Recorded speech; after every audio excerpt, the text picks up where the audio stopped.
찾으신 줄 알고 교독으로 봉독하겠습니다. 내 형제들아, 만일 사람이 믿음이 있노라 하고 행함이 없으면 무슨 유익이 있으리요? 그 믿음이 능히 자기를 구원하겠느냐?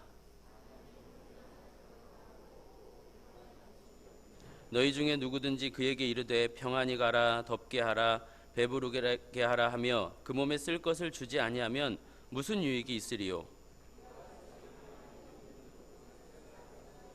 어떤 사람은 말하기를 너는 믿음이 있고 나는 행함이 있으니 행함이 없는 내 믿음을 내게 보이라. 나는 행함으로 내 믿음을 내게 보이리라 하리라.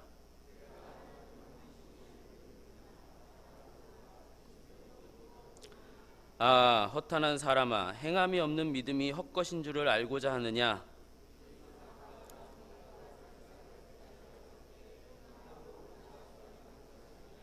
내가 보거니와 믿음이 그의 행함과 함께 일하고 행함으로 믿음이 온전하게 되었느니라.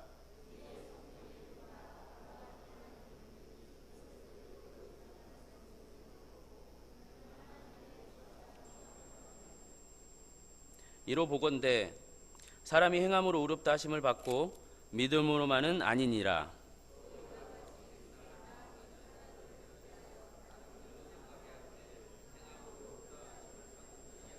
같이요.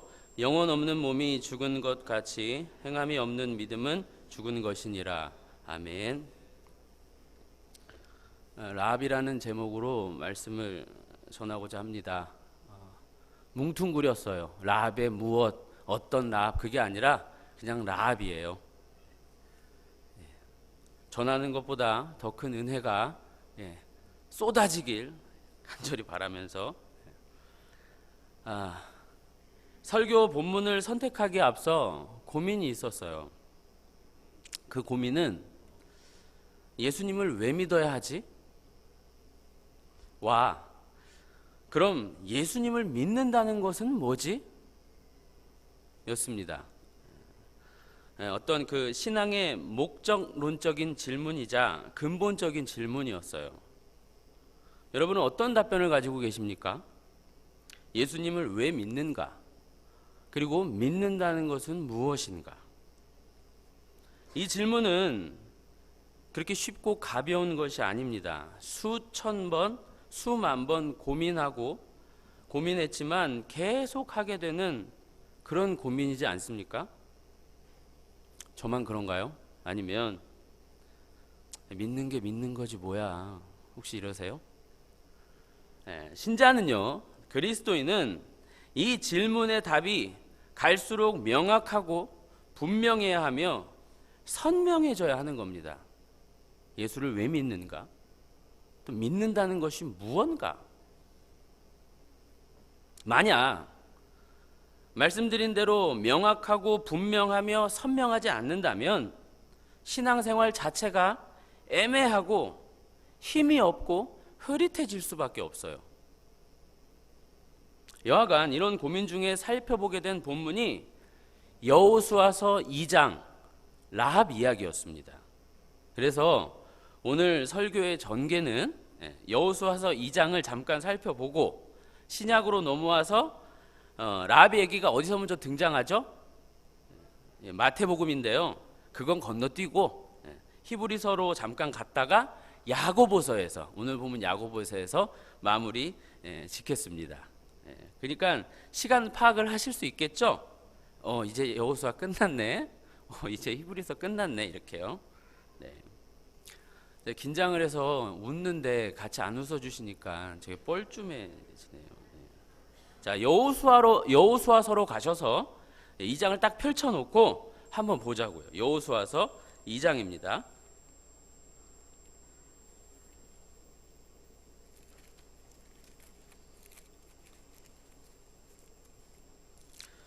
라합이라는 여호수아에서 2장의 흐름은 라합이라는 여인이 정탐꾼을 숨겨주는데 정탐꾼을 왜 숨겨주었는지를 먼저 말하지 않습니다. 그러니까 숨겨주는 이야기가 먼저 나오고 그 뒤로 그녀가 왜 숨겨주었는지에 대한 이유가 등장한다 이 말이죠. 성경은 라합이 숨겨주는 일보다 그녀가 왜 숨겨주게 되었는지에 우리를 주목시키는 것입니다. 왜 숨겨주었죠? 라합이 왜 정탐꾼을 숨겨주었죠? 이유는 두려워서입니다. 라합이 정탐꾼에게 계속 2장 내내 계속 강조했던 말이 뭐냐면 하나님이 두렵다는 말이었고, 나중에 두 정탐꾼이 여호수아에게 돌아가 했던 말 역시 그 땅 주민들은 다 두려워하고 있습니다, 이것이었어요. 두려움. 그런데 라합은요, 두려움과 그 두려움을 일으키는 대상에 대한 정확한 이해가 있었고, 그래서 그녀는 자신의 모든 것을 걸어 그 정탐꾼, 그러니까 두려움의 대상이신 하나님의 정탐꾼을 숨겨주게 되는 겁니다. 라합은요, 하나님의 소문을 들었습니다.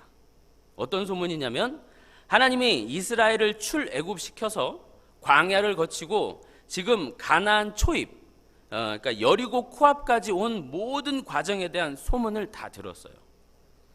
그런데 그녀가 들은 얘기의 중심은, 소문의 중심은 여호와 하나님이었다는 겁니다. 하나님에 대한 두려움이 생긴 거예요. 그런데 그 두려움은 단순한 두려움이 아니라 믿음을 일으키는 두려움으로까지 나아가요. 믿음을 일으키는 두려움이요. 라합은 단순한 두려움, 공포를 넘어서서 내가 진짜 믿고 바라고 의존할 대상, 즉 전적으로 의존할 대상은 저분이다, 저 여호와 하나님이다, 이걸 깨달은 것입니다. 여하간 믿음은 어디서 나요? 들음에서 난다고. 그 들음이 믿음을 일으킨 거죠. 그러니까 믿음과 들음의 합작품이라고나 할까요? 여러분, 우리가 하나님을 알고 그 하나님을 전적으로 믿고 따르는 일은 믿음만 있어서도 안 되고 들음만 있어서도 안 되는 겁니다. 그러니까 인식, 진리를 인식함, 그러니까 하나님에 대한 하나님을 인식함에 있어서 내적인 원리와 외적인 원리가 이렇게 합쳐져야 되는 거예요. 그래서 인식의 외적 원리는 성경, 말씀이고요. 인식의 내적 원리는 믿음입니다. 믿음. 어느 하나만 가지고는 안 돼요. 믿음만 있어서도 안 되고 말씀만 있어서도 안 됩니다. 여호와 하나님에 대한 소문을 여리고 사람들이 다 들었단 말이에요. 다 두려워했어요. 그러나 라합 하나만 제대로 반응하는 거예요. 라합 하나만. 더불어 믿음이 있는 라합이라 할지라도 소문, 그 대상에 대한 이해가 없으면 안 되는 거예요. 그러니까 진리에 있어서, 알에 있어서, 바른 암, 그런 것에 있어서 인식의 외적 원리와 내적 원리, 말씀과 믿음, 이게 같이 작용해야 된다는, 그러니까 이런 건 교리학교에 오시면 잘 상세히 설명해 드릴 수가 있어요.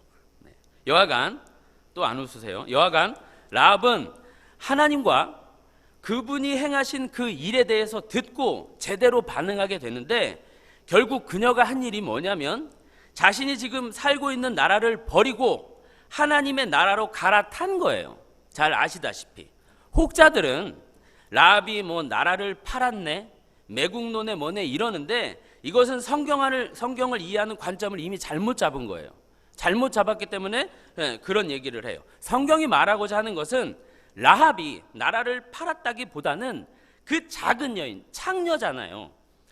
당시에는, 고대 시대에는 보통 여자도 사람 취급 안 했어요. 그런데 하물며 창녀입니다.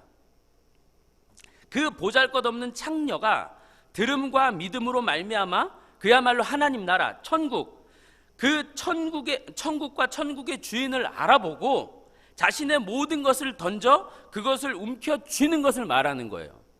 복음서에서도 보듯이 땅을 파서, 그 얘기 아시죠? 자신의 모든 걸 다 팔아 그 땅을 사듯이. 지금 라합에게는요, 다른 것이 안 보입니다. 그 하나님의 진격과, 여호와 하나님의 진격과 그 진격으로 하여금 여기는 쑥대밭이 될 것이고, 그럼 나는 뭐지? 내가 어찌할꼬? 옳지, 하나님께 가자. 그분께 내 목숨을 걸자. 내가 아는 그분은 반드시 그분이 말씀하신 대로 다 이루신다. 여기는 이제 끝이다. 여기 있으면 죽는다. 이겁니다. 이거밖에 없었어요. 그래서 목숨을 걸고 정탐꾼을 숨기며 그들을 코치하여서 되돌려 보냅니다. 그리고 그냥 가지 마. 약속하고 가. 그냥은 못 가. 내놔. 약속을 내놔 이래요. 정탐꾼들을 붙잡고 내놔 이래요. 이런 라합에게 정탐꾼은 맹세를 해줘요. 증표를 줍니다. 우리가 널 살려줄게. 걱정하지 마 하면서 증표를 주는데 그것이 뭐였죠? 어떤 것이었죠? 증표가 붉은 줄이었어요. 요 붉은 줄을 창문에 매달아. 그리고 네 가족들을 다 모아. 우리가 다시 이 땅에 들어올 때에 이 붉은 줄을 맨 집은 건들지 않을게. 그러나 이 붉은 줄이 있는 집 말고 다른 데 있으면 죽는다. 다 죽는다. 명심해. 여러분, 이 붉은 줄이 뭘 의미하는 것 같으세요? 뭐가 연상이 되십니까? 출애굽이 연상되잖아요. 인방과 문설주에 어린 양의 피를 발라 그 피가 있는 집은 유월 넘어갔다는 거죠. 그 얘기를 또 하고 있는 겁니다. 자, 여러분, 지금 여호수아서 2장인데요. 이 2장의 핵심은 다른 것이 아닙니다. 라합이 하나님의 소문을 듣고 그 하나님을 두려워하고 그 두려움을 넘어서 그 하나님을 의존하는 것. 네. 그녀의 눈에는 하나님밖에 안 보이는 것, 안 보인다는 것. 이게 핵심이에요. 그녀가 하나님을 인정하고 하나님을 기다리며 과거를 청산했다, 뭔가 큰일, 대단한 일을 했다, 전도를 했다, 이런 얘기는 없어요. 하나도 없어요. 성경이 말하고자 하는 것은 여리고 모든 사람들이 지금 다 간담이 놓고 두려워하고 있는데 그 두려워하는 이들 중에 라합이라는 여자만, 아무것도 아닌 창기인 그 여자만 그 두려움을 넘어 하나님께 자신의 모든 것을 걸더라, 이 얘기하고 있는 겁니다. 이어서 이제 6장으로 넘어가 보시면, 여호수아서 6장으로 넘어가 보시면 여리고가 무너지는 얘기가 나오거든요. 그런데 6장 서두를 어떻게 시작하는지 한번 보자고요. 6장 1절 한번 같이 읽겠습니다. 시작. 이스라엘 자손들로 말미암아 여리고는 굳게 닫혔고 출입하는 자가 없더라. 아멘. 요 성경을 요 말씀을요 세번역 성경으로 보면 이래요. 여리고 성은 이스라엘 자손을 막으려고 굳게 닫혀 있었고 출입하는 사람이 없었다, 이겁니다. 무슨 말입니까? 여리고성을 진격해 오는 그 이스라엘을 향하여 여리고 사람들은 더 꽁꽁 성문을 걸어 잠그고 나오지도 않았더라, 이겁니다. 같이 두려워했는데 여인 라합 말고는 모두가 다 꽁꽁 더 걸어 잠그고 안으로 숨더라, 이 얘기예요. 또한 이 1절의 말은 그곳 여리고성이 얼마나 탄탄한지를 강조하고 있는 표현이기도 한데, 잘 아시다시피 여리고 그 성벽의 벽 두께는요 마차 2대가 왕복으로 지나갈 수 있을 만큼 그렇게 두꺼웠어요. 철옹성이죠. 하지만 그 엄청난 여리고성, 그 천연의 요새라고도 하고 난공불락의 성이라고도 하는 여리고성, 그 성은 이제 무너지고 맙니다. 그렇게 무너지고 난 후 어떤 일이 있냐면 헤렘이 있습니다. 즉 진멸이 있다는 거예요. 완전히 다 쑥대밭으로 만드는 거예요. 애 어른 할 것 없이 모든 산 것은 짐승까지도 다 죽이는, 그걸 헤렘, 진멸이거든요. 모든 것이 다 죽는 거예요.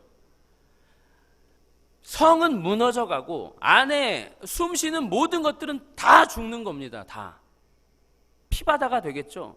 살육의 현장일 거예요. 그런데 그 어마무시한 살육의 현장에서 살아남는 한 가정이 있었으니 그게 라합의 가정이었어요. 딱 한 가정이에요. 자, 이제 히브리서 11장으로 넘어가 보겠습니다.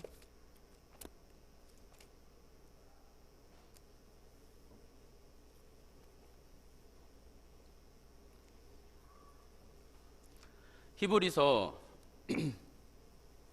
이 라합의 얘기를, 이러한 라합의 얘기를 히브리서 기자는 한마디로 정리를 해버리는데, 히브리서 11장 31절을 같이 읽어보겠습니다. 시작.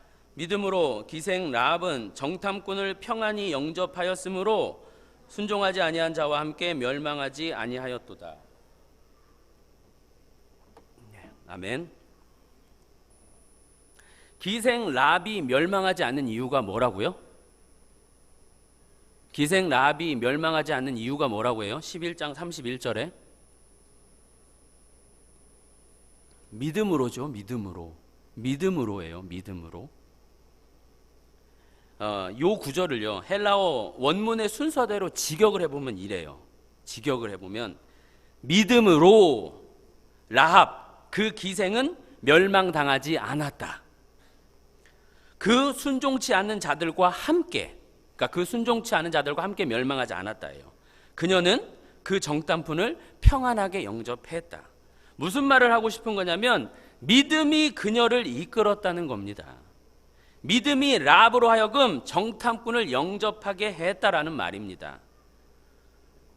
그럼 불신, 믿음 없음은 무엇이냐면 앞서 언급했던 것처럼 성문을 꽁꽁 걸어 잠그고 나라를 지킨답시고 그 나라를 지키며 그 멸망할 나라 속에서 그 나라만 붙들고 있는 것, 이게 불신인 거예요. 닥쳐올 일이 어떤 일인지 모른 채 그냥 그 성 안에서 걸어 잠글 수만큼 확실히 걸어 잠그는 것, 그리고 절대 밖을 나가지 않는 것, 그 나라에 꽁꽁 숨어 있는 것, 이게 불신이라는 겁니다. 더 말씀드리면 라합의 믿음은, 아니 믿음이 라합을 어떻게 몰아갔냐면 자신의 세상을, 자신의 나라를 버리고, 그러니까 자신의 나라가 멸망할 것을 믿고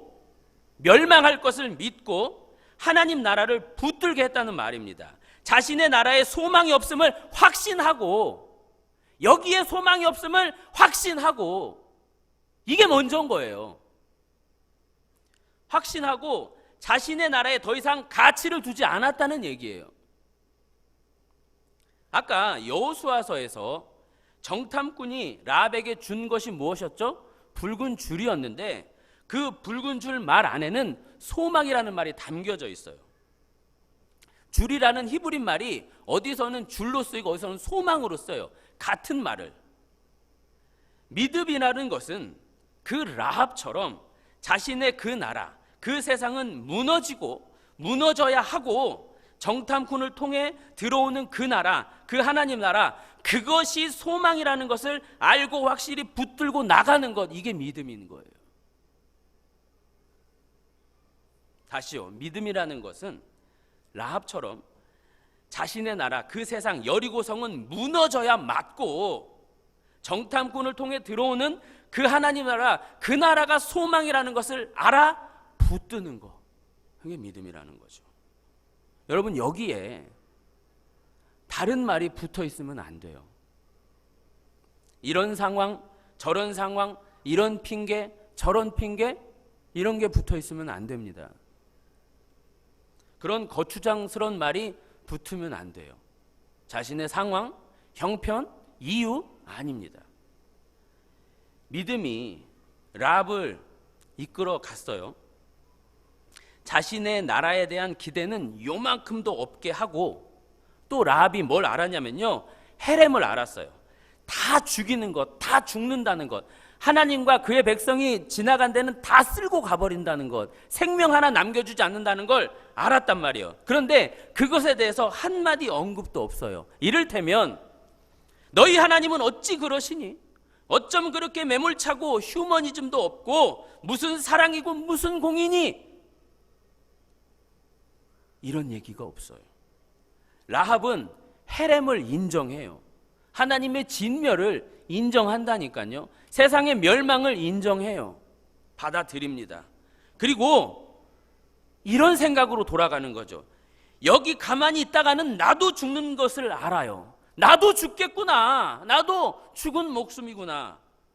왜 내가 죽어야 하는가? 그 지점에서 말하지 않습니다. 죽게 되었구나.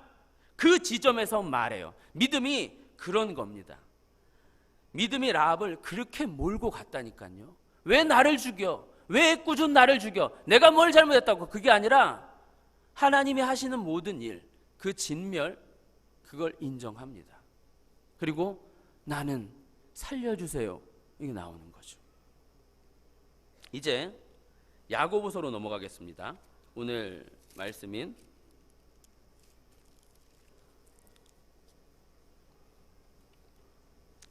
야고보서 2장 14절 이하에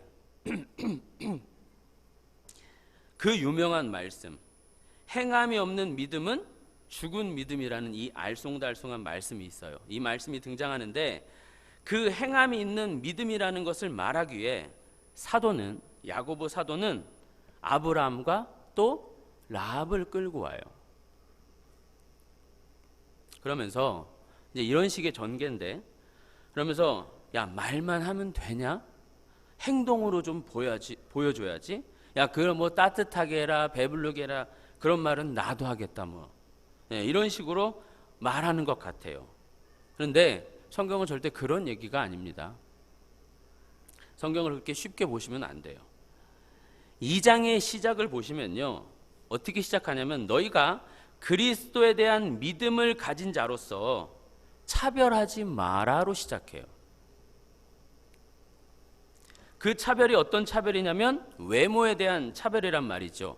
성경이 자주 말하는 외모란 눈에 드러나는 그 세상적 기준, 세상적 가치 기준 내서의 잘남, 이것을 말합니다. 그런 외모로 차별하지 말라는 말이죠. 그러면서 그 논지로 쭉 말하다가 13절에 보면 긍휼을 운운하는데, 애둘러 이제 말씀드리자면 너희는 그런 것으로 예수 믿은 게 아니잖아. 뭐가 잘나고 괜찮아지고 나음으로 뭐가 특별해서 예수를 믿은 게, 그리스도인이 된 게 아니잖아. 다 하나님의 긍휼, 은혜로 구원받고 예수님의 그 피값으로 구원받고 성도가 된 거잖아. 그런데 왜 아직까지도 그렇게 차별하고 무시하고 그러냐? 이렇게 몰고 가는 거예요. 그러면서 사도는 행함이 있는 믿음이 뭔지를 아니? 진짜 그리스도인의 믿음, 그게 뭔지 알아? 그리스도인의 자세, 그리스도인의 행함, 그리스도의 믿음, 그게 뭔지 알아? 이걸 설명하기 위해 이제 쭉 하다가 아브라함과 라합을 등장시키는 거예요. 그런데 등장시키기 바로 전에 보면 누가 또 등장하냐면 귀신이 등장해요. 귀신의 믿음을 얘기해요. 하나님이 한 분이신 줄 아니? 그건 귀신들도 알고 믿고 떠드는 거야. 귀신들도 아는 얘기야. 귀신들도 그 하나님은 알고 벌벌 떨어. 하물며 너희 역시 귀신들 정도의 믿음, 귀신들 정도의 암, 그것이면 되겠니? 아브라함을 보고 라합을 봐라. 그들의 믿음을 봐라. 그들의 믿음이 뭐니? 그들의 행함이 뭐니? 이 얘기를 하고 있는 겁니다. 무엇이었죠? 아브라함은 결국 이삭으로 시작해서 이삭으로 마치는 사람입니다. 다 아시죠? 처음에 하나님이 아브라함을 어떻게 꼬셨죠? 창세기 11장 말미에 보면 이 아브라함과 사레가 뭐가 없었어요? 자식이 없었어요. 자식이. 11장 30절에 그래서 굳이 그들이 자식이 없었더라가 이렇게 있는 겁니다. 꼭 그 얘기를 해요. 자식으로 이렇게 하나님이 꼬신 건데, 하나님이 감사하게도 시간이 흘러 자식을 주세요. 그런데 문제는 그 주신 자식을 뭐 하라고요? 죽이라고 하는 겁니다. 그런데 그 자식이, 그 이삭이 보통 자식이 아니잖아요. 다른 것은 고사하고 그 자식 이삭이 죽으면 하나님의 그 모든 계획이 다 수포로 돌아간단 말이에요. 이렇게 어마무시한 아들내미인 거죠, 이삭이라는 게. 그러나 아브라함 눈에는 그 이삭을 죽이라는 그 하나님 말씀, 하나님 명령에 그 아브라함의 눈에는 자신의 눈에 비치는 그 이삭, 또 자신의 여러 가지 생각, 이런저런 절망, 불안 이런 것보다 그 위에 계시는 하나님을 보았다는 겁니다. 그분과 그분의 계획, 또 그분의 약속을 보았단 말이죠. 자기 눈에 보이는 그것을 보지 않고 보이지 않는 그 하나님을 봤다는 거죠. 보이지 않는 그 하나님과 하나님의 계획과 하나님의 구원을 봤다라는 겁니다. 믿음에 의해서 100살에 낳아 눈에 넣어도 안 아플 이삭, 그를 보지 않고 그 위에 계신 하나님을 보고 그 자식의 가슴에 칼을 꽂을 수 있었다는 거예요. 라합은 앞서 말씀드린 대로 눈에 보이는, 역시 마찬가지예요. 눈에 보이는 그 여리고성, 그 단단한 성, 철옹성과 같은 성, 그거 보지 않았습니다. 왕의 말, 이런 것에도 그는 움직이지 않았어요. 움찔대지 않았어요. 보이지 않는 그 하나님과 그 하나님의 일하심, 출애굽부터 쭉 끌고 오신 그 얘기, 그것이 그를 더 장악하고 압도적으로 그를 이끌었단 말이죠. 라합은 자신의 눈에 비치는 것보다 보이지 않는 그 하나님을 더 의식하고 그 하나님에 의해 움직였다는 말입니다. 야고보 사도가 여기서 말하는 행함이란 그냥 행함, 뭐 좋은 행함, 괜찮은 행함, 그 행함이 아니라 어딜 보고 살고 무엇을 생각하며 사는가, 정말 보이지 않는 하나님과 하나님 나라, 그거 보며 사는가 그렇지 않는가, 이걸 말하는 거예요. 행함, 아브라함의 그 행함, 라합의 그 행함, 공통점이 뭔가요?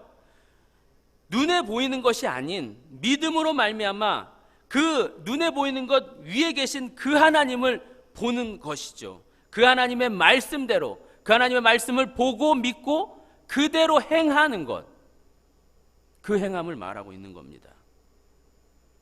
그 뒤, 이 2장 뒤에 3장의 얘기가 무슨 얘기냐면 말씀에 대한 얘기가 딱 붙어 있어요.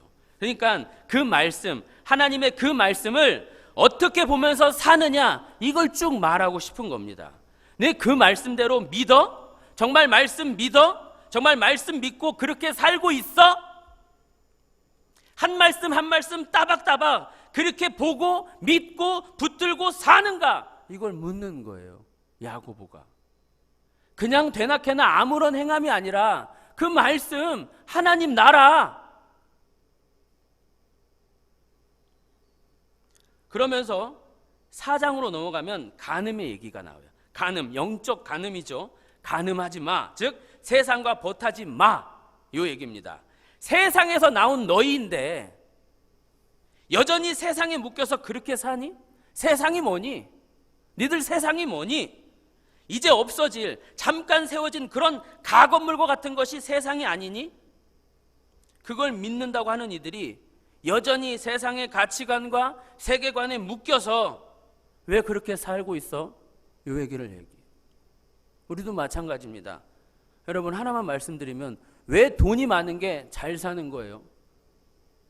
그 집 어떻게 살아? 잘 살아. 그 집 어때? 잘 살아. 보면 돈이 많아. 돈이 많은 게 잘 사는 거예요? 아닙니다. 그건 세상이 정해놓은 가치관이에요. 그 세상 말고 하나님께 더욱 가까이 가야지. 그러면서 5장으로 넘어가면 참아, 인내해, 요 얘기예요. 힘들지? 말씀대로 사는 거 쉽지 않지? 괴롭지? 아프지? 그래야 돼. 아파야 하고 또 참아야 하고 그러면서 기다리는 거야. 그게 신자고 그게 신자로 살아있음의 증거야. 여러분, 신약에는요, 신약 성경에는 두 가지 종말론 사상이 등장합니다. 몇 가지요? 졸고 계시는 것 같아서. 제가 두 가지 종말론 사상이 있는데, 하나는 임박한 종말론 사상이고요, 다른 하나는 지연된 종말론 사상이에요. 예수님이 승천하시고 이제 모든 걸 다 마치시고 승천하시면서 초반에는 임박한 종말론이었어요. 금방이라도 그분이 오실 줄 알았어요. 빠르게 오실 줄 알았어요. 그러나 시간이 지나도, 아무리 지나도 오세요 안 오세요? 아직도 안 오셨잖아요. 안 오세요. 안 오시네. 종말이 좀 더디네. 그래서 나온 게 이제 지연된 종말론인 겁니다. 신약 뒤로 가면 갈수록 이 지연된 종말론 사상이 좀 많이 있어요. 물론 지연된 종말론이라고 해도 느긋하게 사는 뭐 그런 얘기는 아닙니다. 여하간 그 더딘 종말론 속에서 신자, 땅이 아닌 하늘을 품고 사는 인 신자가 얼마나 괴롭고 힘들겠습니까? 힘든 겁니다. 그래서 야고보 사도가 참아, 견뎌, 못 견디면 안 돼, 이겨내야 돼, 견뎌내야 돼. 그러면서 5장 19절에 보시면 미혹되어 돌아서는 이가 있다는 것, 이것을 얘기하면서 정신 바짝 차려야 돼. 절대 넘어가면 안 돼. 잘 참고 견고하게 서 있어야 돼. 이런 얘기를 하는 겁니다. 이게 야고보서입니다. 자, 라합은 창녀였습니다. 성경에는 음녀, 창녀, 창기, 간음, 음란 이런 표현이 너무 많죠. 이건 단순히 성적인 문란함을 경고하기보다는 하나님을 사랑해야 할 그분의 자녀들이요 백성들이 그 하나님을 사랑하지 않고 심지어 관심 두지 않고 세상, 눈에 보이는 세상을 사랑하는 것을 은유한 표현이 간음, 창기 뭐 이런 얘기인 거예요. 세상의 가치관과 세계관, 그것을 더 선호하고 그것을 따라 사는 것, 그게 간음이고 창녀라는 말이죠. 그런 라합이었어요. 그런 라합. 그런데 그 라합이 어떻게 해요? 그 사랑했던 세상을 버리고 하나님께 올인하는 겁니다. 그 하나님을 진심으로 두려워하고 경외하여 온몸을 던진 거죠. 그 라합에게 있어서 자신의 세상은 중요하지 않아요. 이 여리고성 따위는 중요하지 않아요. 아무것도 가치를 두지 않는단 말이죠. 두말하지 않았어요. 그녀는 정탐꾼이 다시 자신을 찾으러 올 때까지 그 기생 집에 있었어요. 몸은 그 기생 집에 있었지만 마음은 한시도 그 하나님을 떠나지 않았다는 거죠. 뭐가 많이 달라졌어요? 아닙니다. 본질은 그런 게 아니에요. 우리는 예수를 믿는다고 하지만 믿기 전이나 후나 그렇게 다르지 않아요. 뭔가 특별히 다르고 뭔가 특별히 발전하고 뭔가 특별히 대단한 거 없단 말이에요. 차별이 있을 수 없어요. 또 실패하셔도 돼요. 원래 사실 실패해야 돼요. 그래서 시쳇말이 실패는 성공의 어머니란 말이 나오는 거죠. 괜찮아요. 좀 못하셔도 돼요. 그런 게 중요한 게 아닙니다. 그런 속에서 내가 어디에 묶여 사는가, 내 눈이, 내 마음이, 내 삶이, 내 바람, 소망이 어디에 있는가, 그게 중요한 겁니다. 내 몸은 여전히 기생집 여기에 있다 할지라도 내 마음은 어디요?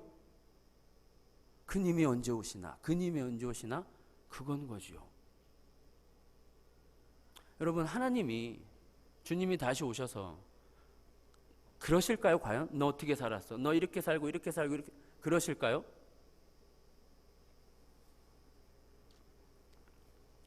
몸은 기생집에 있었지만 마음은 한시도 그 하나님을 떠나지 않았어요. 여러분, 우리가 이래야 하지 않을까요? 여러분, 우리가 이 땅에서 해야 할 것이 무엇일까요? 라합이 뭐 하면서 기다렸을까요? 아니, 라합이 누구의 족보에 들어가죠? 예수님의 족보에 들어갑니다. 어쨌든 라합이 살몬인가요? 누구랑 결혼을 해서 뭐 오벳을 낳고 누구를 낳고 낳았는데 라합에게도 자녀들이 있을 거 아니에요. 그 자녀들에게 뭐라고 했을까요? 얘들아, 내가 여리고에 있었거든. 내가 창녀로 있었거든. 그런데 그 하나님이 나를 여기까지 인도하셨단다. 나는 여리고성에서 몸이나 팔고 있던 그런 사람이었는데 그 하나님이 나를 건지셔서 여기까지 오게 하셨단다. 다른 것 없다 얘들아, 하나님이다. 다른 것 없다 얘들아, 그 하나님 말씀, 그 하나님의 언약, 그거 붙들어야 한다. 다시 처음 질문으로 돌아가서 왜 믿어야 하죠? 믿는다는 것은 무엇인가요? 라합에게 아닌 밤중에 홍두깨도 이런 홍두깨가 아닙니다. 어느 날 그냥 하나님의 소문이 들리네요. 그 하나님이 자신의 백성을 거느리고 진군에 오시면서 다 쓸어버리신다네요. 그러면서 상천하지의 하나님, 즉 하늘과 땅, 그 모든 것이 그분의 것인데 그분의 뜻대로, 그러니까 그분이 그분의 뜻대로 다 없애시고 자신의 나라를 세우신대요. 그런데 이 소식을 들은 라합은 두려움과 함께 걱정, 근심, 두려움 다 몰아쳤겠죠. 그것과 함께 왠지 모르게 그분을 붙들고 싶어지는 거예요. 그분께 안기고 싶고 그분밖에 생각이 안 나요. 그분께 가고 그분을 만나고 그분께 속하고 싶은 겁니다. 내가 그 백성이었다면, 내가 여기 이 모양 이 꼴로 있는 게 아니라 내가 그 백성이었다면, 지금 진군에 오고 있는 하나님의 그 백성이었다면 얼마나 좋을까?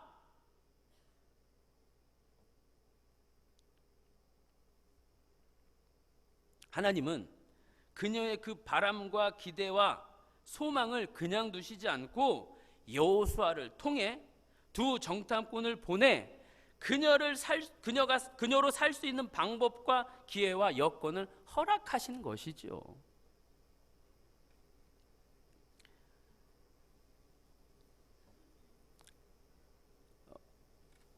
왜 믿어야 하나요?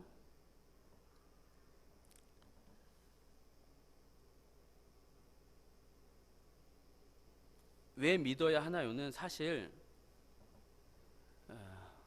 질문이 잘못됐습니다.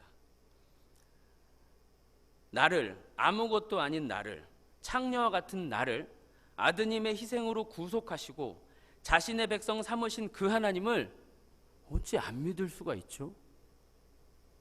안 믿을 수가 없는 겁니다. 왜 믿냐라는 말은 의문인 거예요. 그러면 믿는 것이 뭔가요? 라합처럼 내 눈에 그분만 보이는 겁니다. 눈에 보이는 세상보다 그분이라는 거죠. 라합은 그 소문을, 하나님의 소문을 절대 흘려 듣지 않았고 그 모든 얘기를 다 들었으며 그만큼 더 관심을 가졌었고 거기에 집중했습니다. 거기에 마음을 빼앗겼다는 것이죠. 그게 믿는 겁니다.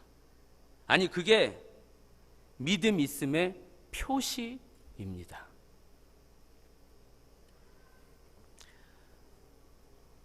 왜 믿어야 하는가라는 질문은 말씀드렸다시피 의문이에요. 잘못된 질문입니다. 믿는 자는 믿을 수밖에 없고 그렇게 믿는다는 것은 그분께 나의 모든 것을 장악당하는 겁니다. 믿음이 나를 이끌어 가는 거죠. 라합처럼요. 이 라합처럼 살고 계신 여러분, 오늘도 그 믿음이 여러분을 잘 이끌어 가시길 소망합니다. 말씀을 생각하시면서 찬양하겠습니다.